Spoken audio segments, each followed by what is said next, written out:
어떤 한 목사님이 해외에서 부흥성회를 인도하기 위해 출발을 했습니다. 출발하기 전에 목사님은 오랜 시간 설교에 힘을 쏟으며 기도하며 그 설교를 아주 열심히 준비를 했습니다. 그리고 모든 설교 준비를 다 마치고서는 컨디션도 어느 때보다도 더 좋고 마음이 성령 충만함으로 뜨거워서 이번 부흥성회만큼은 나의 인생 가운데에 가장 뜨거운 부흥 집회가 되리라 라고 하는 기대 벅찬 마음이 가득하였다라고 합니다. 이윽고 부흥회의 날이 되어서 설교를 선포하기 시작했습니다. 점차 많은 성도들이 은혜를 받으며 아멘이라고 하며 그 설교가 고조되는 순간 갑자기 예상치 못한 일이 발생하게 되었습니다. 갑자기 펑이라고 하는 소리와 함께 교회 성전 안에 있던 모든 전등이 다 나가기 시작했던 것입니다. 전등이 나가기 시작하자 안에 있는 성도들이 아우성거리기 시작했고요. 그리고 아이들이 큰 소리로 울기 시작했습니다. 목사님 얼마나 당황스러웠을까요? 그리고 아이들이 울기 시작하자 성도들의 부모님들이 다들 당황하기 시작하며 급기야 모두가 자리에서 일어나서 우르르르 하며 출입문을 향하여 나가기 시작했습니다. 여러분, 목사님이 이때 무엇을 선택하며 어떻게 행동을 하였을까요? 어떻게 아무것도 할 수 없는 순간 가운데에 생각난 것이 그저 아무도 없을지라도 내가 이 자리를 지키며 하나님을 찬송해야 되겠구나 라고 생각하며 홀로 이 성전 안에 앞에 강대상에서 찬송하기 시작했습니다. 시간이 조금 흘렀을 때에 몇몇 사람들이 목사님과 함께 찬양을 하기 시작했습니다. 그리고 그 찬양이 은은하게 울려 퍼지기 시작할 때 웅성거리는 소리가 점차 잦아지기 시작하고 한 사람 두 사람으로부터 시작하여 많은 성도들이 그 흑암 가운데서 정전 상황 가운데서 하나님을 찬송하더라라고 하는 것이었습니다. 그리고 이웃과 한 사람이 휴대폰 플래시를 터뜨리며 그 휴대폰을 높이 들고 손을 흔들며 찬양하기 시작했던 것입니다. 그리고 많은 사람들이 그 모습을 보고 너도 나도 휴대폰을 들고 손을 좌우로 흔들면서 찬양했는데요, 얼마나 은혜로운 시간이었는지 모른다라고 합니다. 이후 얼마 지나지 않아서 전등이 들어오기 시작했습니다. 그때 많은 사람들이 두 손 들고 하나님을 찬송하는 모습에 서로가 서로의 모습을 보며 얼마나 큰 은혜를 받았는지 모른다라고 하며 그 은혜를 나누었다라고 합니다. 이 집회가 끝나고 난 다음에 한 기자가 목사님을 인터뷰하기 시작했습니다. 그리고 목사님이 이렇게 이 설교를 회고하며 이야기하며 고백합니다. 나의 인생의 걸음 가운데에 가장 잘 설교를 준비하였고 가장 심려를 기울였으며 이 집회를 가장 성황 내에 잘 할 수 있을 것만 같았는데 예상치 못한 상황 가운데 오히려 하나님을 찬송하였을 때에 설교 시간 40분보다도 찬양하였던 그 짧은 4분여 시간이 더 압도적인 은혜였습니다. 그러면서 다시 이렇게 이야기하는 것이었습니다. 나의 인생의 걸음 가운데에 예상치 못한 고난이 찾아오기도 합니다. 아무것도 손댈 수 없을 정도로, 아무것도 할 수 없을 정도로 어려운 일들이 찾아올 때에 바로 그 절망의 순간 하나님께서 함께 하시며 역사하시는 것을 경험하였습니다. 이 목사님이 이렇게 고백을 하는 것을 보고 저도 곰곰이 한번 생각해 보았습니다. 이 성전에서 설교하다가 당황했을 때가 언제였을까 생각해 보았는데요, 이런 적이 한 번 있었어요. 새벽 성전에서 이 설교를 하는데 설명절이었던 것 같아요. 우지영 목사님과 저만 이렇게 남아서 하고 있는데요, 갑자기 불은 켰는데 마이크가 안 들어오는 겁니다. 찬양이 끝나고 그리고 말씀을 읽고 말씀을 선포해야 되는데 끝까지 마이크가 작동을 하지 않는 거예요. 퓨즈가 나간 것이었습니다. 어떻게 했을까요?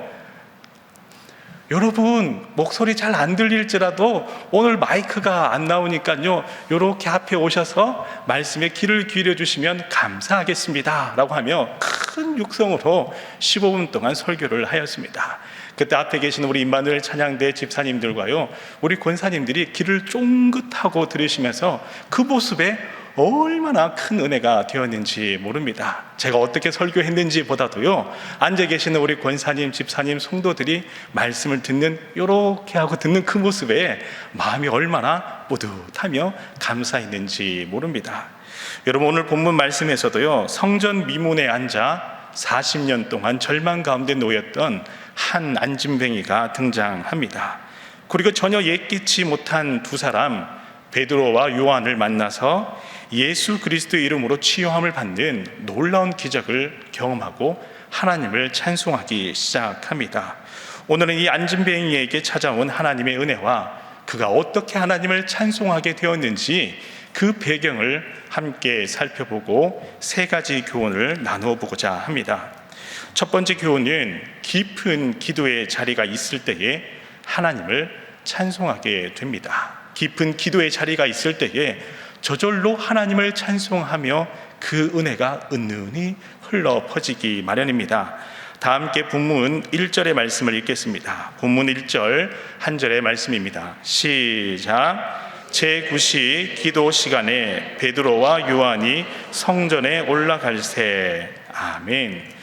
본문을 보면 베드로와 요한이 제9시 기도하는 시간에 성전에 올라갔다라고 말씀하고 있습니다. 당시 이스라엘 백성들은 3시 그리고 6시 9시 하루 3번 성전에 올라가서 기도하였다라고 합니다. 오늘날의 시간으로 표현하자면 이 각 시간에 6시간을 더하면 오늘날의 표현법이 됩니다. 그래서 3시는요 오전 9시이며 6시는 정오 12시이고 그리고 9시는 몇 시죠? 9시는 오후 3시가 됩니다. 그래서 오늘 본문 1절에서 베드로가 9시에 성전에 올라갔다 그리고 기도했다라고 하는 것은 세 번째로 그날 성전에 올라가 기도했다라고 하는 것입니다. 여기서 본문에서 주목할 만한 단어는 올라갈새, 올라갔다라고 하는 단어입니다. 이 올라가다라고 하는 단어의 의미를 살펴보면 과거에도 성전에 올라갔지만은 지금도 그 행동이 완료되거나 멈추지 않고 계속 이어져 오는 습관을 이야기합니다. 이것은 베드로가 간절히 사모하는 마음으로 기도하는 경건의 훈련을 부지런히 하였다라고 하는 의미를 가지고 있습니다. 여러분들이 잘 알고 있는 베드로는 이전에 기도하는 모습과는 다소 거리가 먼 사람이었습니다. 곰곰이 생각해보면 예수님께서 십자가에 달리시기 전에 나와 함께 기도하러 가자라고 하였을 때에 밤새 졸았던 베드로의 모습이 기억이 납니다. 그때 예수님께서 찾아오셔서 어찌하여 1시간조차도 나와 함께 기도하지 못하느냐라고 하며 꾸지람을 받았던 사람이 바로 베드로입니다. 예수님께서 잡히던 날 밤에는 병정들 사이에 있었던 이 말고라고 하는 사람을 향하여서 분노하는 마음에 그만 칼을 들고 그 말고의 귀를 잘라버릴 정도로 다혈질적인 사람, 분에 넘치는 사람이 바로 베드로였습니다. 예수님께서 잡혀 신문을 받으실 때에는 3번이나 나는 그를 알지 못한다라고 하며 부인하였던 사람이 바로 베드로였습니다. 이런 베드로의 모습을 곰곰이 기억해 보면 그의 삶은 영적인 경건과 제자다움과는 거리가 멀어 보입니다. 그러나 오늘 본문의 말씀을 보면 이 베드로는 이전과는 완전히 다른 영적으로 아주 거룩하고 권위 있는 모습으로 변화된 것을 볼 수가 있습니다. 어떻게 베드로가 이런 권위 있는 모습으로 거룩한 모습으로 변화가 된 것일까요? 이러한 결정적인 변화의 중심에는 바로 성령 충만함으로 부지런히 하나님 앞에 나아가 깊은 기도의 시간을 가졌다는 것, 바로 여기에서 찾을 수가 있습니다. 경건의 훈련을 통해서 베드로는 아파하는 이웃에게 다가가 그에게 손을 내밀어 주었던 것입니다. 이 경건의 기도를 통해 베드로는 기적을 일으키는 하나님의 은혜의 통로가 되었던 것입니다. 이 경건의 습관을 통하여서 베드로는 평생 하나님을 성전에서 찬송하지 못하였던 안진뱅이의 이 영적인 침체까지도 치유하며 고쳐주면서 그가 하나님을 찬송하는 귀한 은혜의 통로로 쓰임을 받았다라고 하는 것입니다. 이와 같이 이 자리에 계신 여러분들 모두가 하나님과 함께 더 깊이 교제하면서 이웃을 돌아보며 또 하나님께서 말씀하시는 곳에서 묵묵히 그 직분을 잘 감당하는 귀한 은혜의 통로 다 주시기를 간절히 소망합니다. 아멘. 그런 의미에서 우리 앞뒤 좌우 바라보시면서 이렇게 인사하겠습니다. 깊은 기도가 은혜의 통로입니다. 깊은 기도가 은혜의 통로입니다. 우리 한 번 더 바라보시면서 이렇게 인사하겠습니다. 내일도 기도하러 새벽기도에 나오시기 바랍니다. 내일도 기도하러 새벽기도에 나오시기 바랍니다. 아멘. 다음으로 두 번째 교훈은요, 마음에서 우러나오는 진심 어린 관심 그리고 사랑이 하나님을 찬송하게 한다라고 하는 것입니다. 마음 깊은 곳에서 우러나오는 진심 어린 관심과 사랑이 있을 때에 이 사람이 정말 나를 사랑하는구나, 이 사람이 정말 하나님을 진심으로 찬양하는구나, 이 사람이 정말 하나님의 제자이며 성도구나 라고 하는 것을 알게 되기 때문입니다.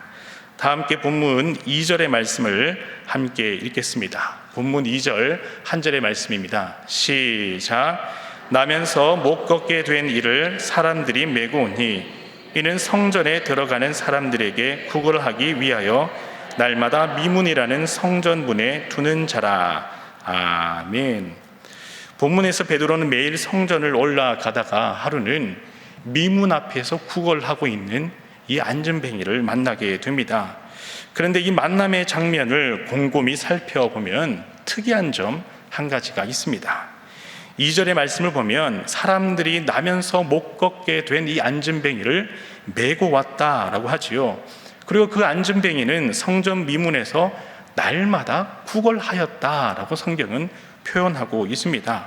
여기서 중요한 대목은 사람들이 안전뱅이를 메고 온 행위가 오늘 이 하루만이 아니고요, 날마다 이 안전뱅이를 메고 와서 미문 앞에 두었으며 이 안전뱅이 또한 날마다 이곳에서 구걸하며 행동하였다라고 성경은 이야기한다라고 하는 것입니다.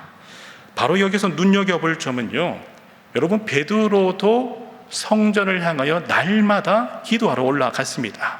그리고 올라갈 때마다 누구도요, 안전뱅이도 늘 그 문 앞에 앉아 있었습니다.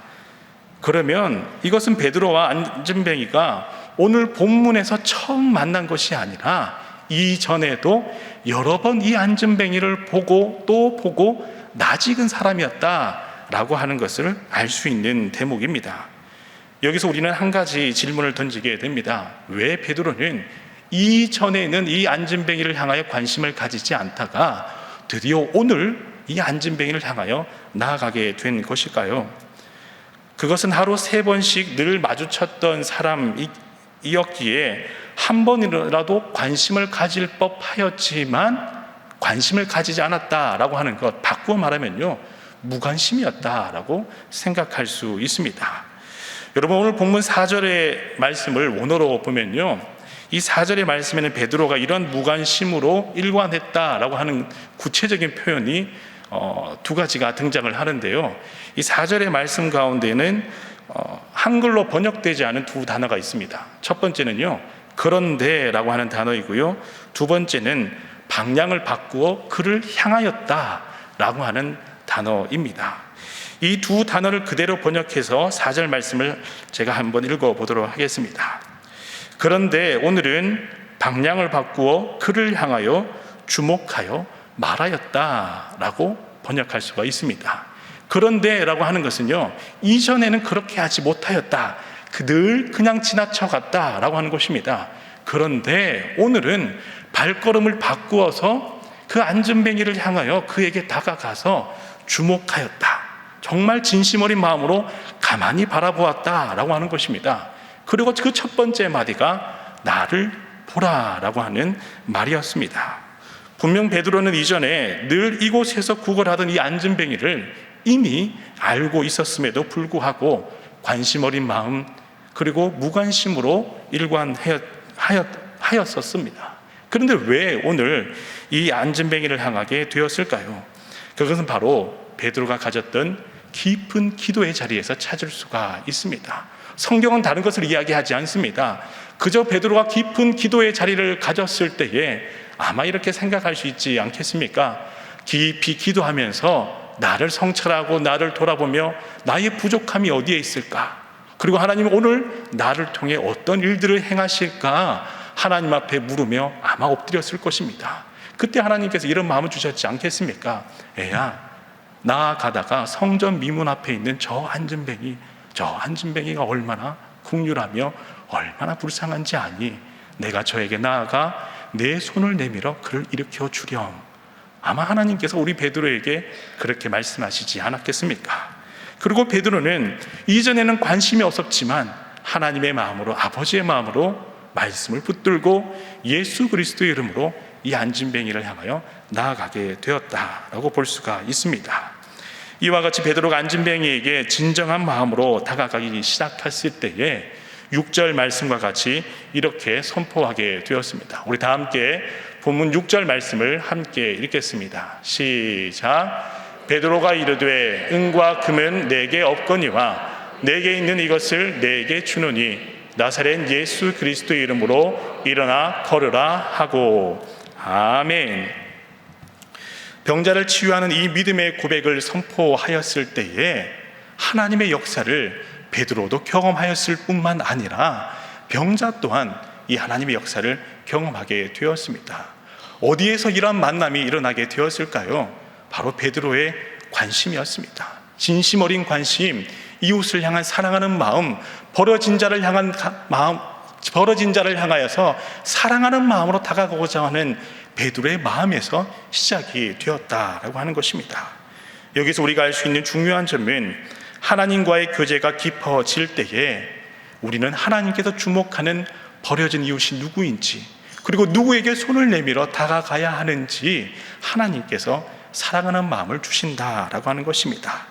그리고 하나님께서 관심을 가지는 내가 서야 할 믿음의 자리, 내가 서야 할 사명의 자리, 나를 통하여 어떤 일들을 묵묵히 이루어 가시기를 원하시는지 기도의 자리를 통해 우리는 하나님의 마음을 더 깊이 깨달으며 삶의 자리에 실천하게 되더라라고 하는 것입니다.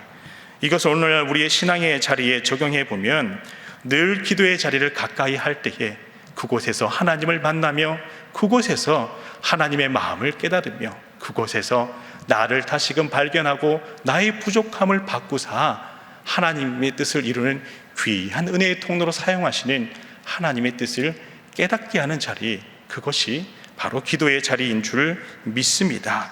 이전에는 무관심했다면, 이전에는 내가 부족했다면 그 깊은 기도의 자리를 통하여서 나의 부족함을 깨닫게 하시고 하나님께서 그 부족함을 은혜로 덮어주셔서 섬길 수 있는 새 힘을 주시고 사랑할 수 있는 더 깊은 마음을 더해 주셔서 하나님께서 모든 걸음 가운데에 부족함이 없도록 모든 직분을 잘 감당할 수 있도록 여러분들을 인도하여 주실 줄 믿습니다. 2020년 하나님께서는 어떤 직분의 자리를 주셨습니까? 여러분들에게 어떤 믿음의 자리를 하나님께서 요구하십니까? 그리고 누구와 함께 합력하여 선을 이루도록 하나님께서는 인도하십니까? 그리고 내가 용서해야 될 사람이 누구이며 내가 손 내밀며 먼저 사랑한다 말해야 할 사람이 누구입니까? 하나님은 누구를 향하여 여러분들에게 다가가라 말씀하고 있는 사람이 있습니까? 올 한 해는 합력하여 선을 이루며 용서할 일들이 있거든 먼저 용서하고 사과할 일들이 있거든 내가 먼저 사과하며 하나님께서 주신 귀한 직분을 담당할 때에 합력하여 선을 이루어 하나님의 영광이 되는 여러분 다 되시기를 간절히 소망합니다. 아멘. 다 함께 서로 바라보시면서 이렇게 인사하겠습니다. 합력하여 선을 이루는 사랑의 동력자가 되겠습니다. 합력하여 선을 이루는 사랑의 동력자 다 되시기를 간절히 소망합니다. 한 가지가 더 남았어요. 마지막 세 번째 교훈은요, 믿음의 역사를 직접 경험할 때에 하나님을 그냥 찬송하는 게 아니고요, 뜨겁게 찬양하게 됩니다. 믿음의 역사를 누군가를 통해서 듣는 것이 아니라 내가 그 하나님의 사랑의 역사, 하나님의 마음, 하나님의 역사를 직접 경험할 때에 더 뜨겁게 찬송하게 되더라라고 하는 것입니다.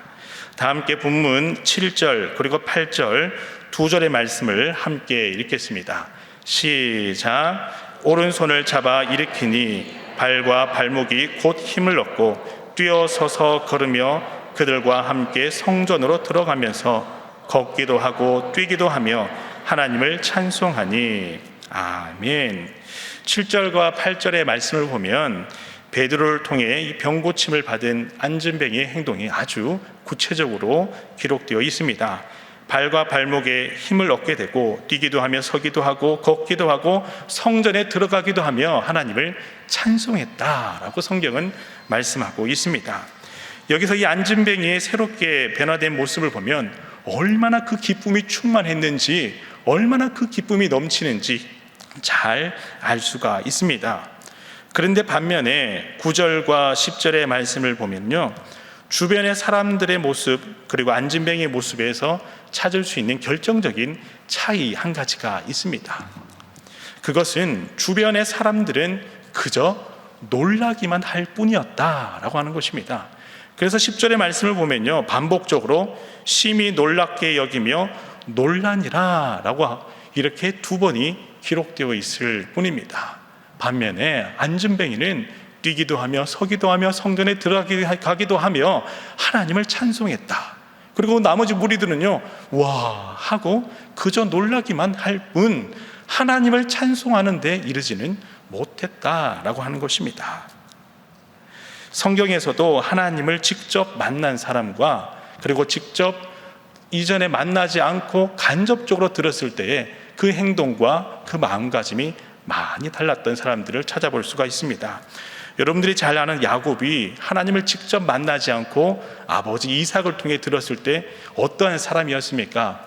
형의 장자권을 뺏어오고자 했던 사람이 아니겠습니까? 그리고 삼촌 라반의 집으로 도망가며 무서워했던, 두려워했던 사람이 바로 야곱이었습니다. 그러나 야복강에서 하나님의 사자를 대면하여서 나에게 은혜를 주시지 아니하신다면 이 손을 놓지 않겠습니다 고백하며 그 하나님의 은혜의 역사를 경험하였을 때는요, 경건한 사람, 겸손한 사람, 자신의 모든 재물 붙잡고 있던 것을 다 내려놓는 성숙한 사람이 되었습니다. 여러분, 요셉도 어린 시절에는 아버지의 사랑을 독차지하며 형들 앞에서 철없이 행하면서 버림을 받았던 적이 있습니다. 그러나 오랜 감옥 생활 가운데서 하나님을 꿈에서 만나며 그 하나님의 뜻을 전하는 사람이 되었을 때에 나중에는 국무총리가 되어서 오히려 나를 버렸던 형들을 다 용서하며 또 삶의 걸음 가운데에 하나님의 은혜의 통로로 쓰임을 받게 되었던 것입니다. 여러분들의 삶의 걸음 가운데도 늘 내가 들었던 하나님뿐만 아니라 직접 그 하나님을 경험하였던 경험의 역사들이 다들 있지 않습니까? 직접 하나님을 만나 경험했던 그 은혜의 역사가 있기 때문에 고난이 찾아와도, 어려운 일들이 찾아와도 그 고난을 이겨낼 수 있는 힘과 능력과 흔들리지 않는 믿음이 바로 거기에 있는 것입니다.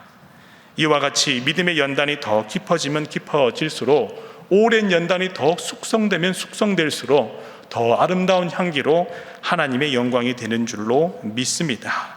이 귀한 은혜의 통로고 이 귀한 은혜의 기도의 자리로 나아가시는 여러분 다 되시기를 간절히 소망합니다. 지금 우리 다 함께 세 가지 교훈을 기억하시면서 함께 기도하도록 하겠습니다. 먼저 첫 번째 기도의 제목은 간절히 기도하면 하는 깊은 기도의 자리로 하나님 저희들을 인도해 주시옵소서 기도하시고, 두 번째 기도의 제목은 기도할 때마다 이웃을 사랑하는 마음 더하여 주시고 하나님 동역자들과 합력하여 선을 이룰 수 있는 사랑의 마음을 더하여 주옵소서라고 기도하시고, 세 번째 기도의 제목은 안진뱅이를 치유하실 때에 그의 연약한 육신을 고치실 뿐더러 영적으로도 하나님을 찬송하며 자유케 하셨듯이 하나님 우리 신일교회 가운데도 믿음의 역사를 경험하는 우리 다음 세대, 믿음의 역사를 지금도 경험하는 저희들 모두가 될 수 있도록 역사하여 주시옵소서 기도하시고, 남은 한 주간의 신년 특별 새벽 기도회와 그리고 말씀과 기도를 준비하시는 위임 목사님을 위해서, 그리고 특별 새벽 기도를 섬기시는 모든 직분자들과 또 비가 오는 가운데도 하나님의 성전을 찾아오는 모든 성도들의 걸음 가운데에 하나님 성령 충만함으로 역사하여 주시옵소서 간절히 기도하시고, 여러분들 각자의 기도 제목으로 기도하신 후 돌아가겠습니다. 함께 기도하겠습니다. 주여 믿습니다. 주여 믿습니다. 주여 믿습니다.